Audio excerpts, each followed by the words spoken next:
প্রথমত আজকে 116 বিধাননগর বিধানসভার বিজয় সম্মেলন ছিল। এই বিজয় সম্মেলন আমাদের সাংসদ থেকে শুরু করে সমস্ত পৌর প্রতিনিধি থেকে শুরু করে সকলে এবং আমাদের কর্মী সমর্থক প্রায় 1000-500-এর ওপর মানুষ উপস্থিত ছিল। আমি সবাইকে এই বিজয়ের শুভেচ্ছা প্রণাম জানিয়েছি। মাননীয় মমতা ব্যানার্জি আমাদের সকলের নেত্রী, তাকে আমরা শ্রদ্ধা জানিয়েছি, অভিষেককে আমাদের শুভেচ্ছা জানিয়েছি। আর আমরা মনে করি এই 116 বিধাননগর বিধানসভা অতীতেও অনেক লড়াই আমাদের ওপর দিয়ে গেছে, এখনও তার ব্যতিক্রম কিছু হয়নি। কিছুদিন আগে আপনারা দেখেছেন লোকসভা নির্বাচনের আগে একবার রেডি লোকেরা আমার বাড়িতে এসে রেড করেছে। আবার ঠিক দেখবেন দুর্গাপুজোর ভাসান দেওয়ার ঠিক সাথে সাথে ইডির লোকেরা আবার আমার অফিস দোকান সব। তা আমি মনে করি একই জায়গায় বারবার তারা হানা দিয়ে তারা মনোবল ভাঙবার চেষ্টা করছে। আমি মনে করি এই গভীর ষড়যন্ত্র যারা করছে, আমি মনে করি এই গভীর ষড়যন্ত্রের বিরুদ্ধে আমাদের যে মানসিকতা, দেখুন কারোর যদি কিছু প্রশ্ন থাকে নিশ্চয়ই আমি বলি করতে পারেন। আর যে অভিযোগটা আমার বিরুদ্ধে করা হচ্ছে চাকরির বিনিময়ে টাকা, সেটা সুজিত বোসের রক্তে নেই।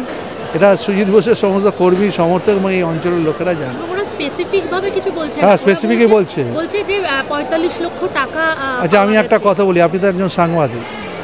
45 লক্ষ টাকা কোথা থেকে পাওয়া গেছে আপনাকে বলি, আপনি জানেন কি কোথা থেকে পাওয়া গেছে? বলেছে কোথাও স্পেসিফিক? হ্যাঁ, স্পেসিফিক কোথায় বলেছে? তাহলে পাওয়া গেছে কোথায়? আরে কে কোথা থেকে পেয়েছে তার দায়িত্ব কি আমাদের নাকি? পঞ্চনামা বলে একটা জিনিস হয় জানেন তো, যখন ওরা রেট হয়ে যায় তখন পঞ্চনামা। তো পঞ্চনামাতে কোথায় 45 লক্ষ টাকা কোথায় লেখা আছে দেখাতে পারবেন কেউ?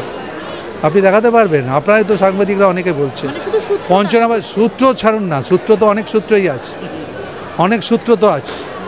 সূত্রটা কি এসব বলে বেশি দিন করা যায় না। এই যে বলছে ওটা কাগজ একটা দেখিয়ে দিন না।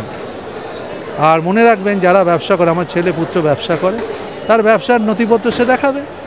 সুজিত বোসের বাড়িতে গেলেন, সুজিত বোসের অফিসে গেলেন, সুজিত বোসের রেস্টুরেন্টে গেলেন, তা দেখান কিছু কি পেয়েছেন, দেখান না, দেখাবেন তো।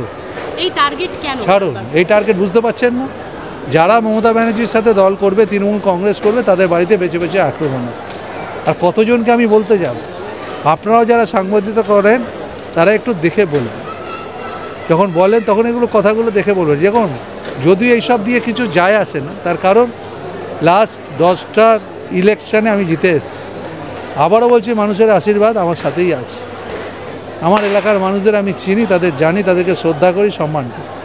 কিন্তু যারা এসব করছে, এই নোংরামো খেলায় নেমেছে, ঈশ্বর তাদের আমি বলবো মঙ্গল। বিজেপি তীর ধনুক নিয়ে আজকে রাস্তায়, ঠিক আছে ছাড়ুন না ওদের কথা, অনেক কিছু নিয়ে নাম মানে কি বলছে যে তৃণমূলকে তীর দিয়ে উড়িয়ে দেবে। হ্যাঁ, ওই তো উড়িয়ে দেবে, মারে দেবে, এইসবই তো কথা, এর বাইরে কি ভালো কথা কি আছে? আরো ভালো ভালো খবর দেখতে সাবস্ক্রাইব করুন বাংলা হান্টের ইউটিউব চ্যানেল।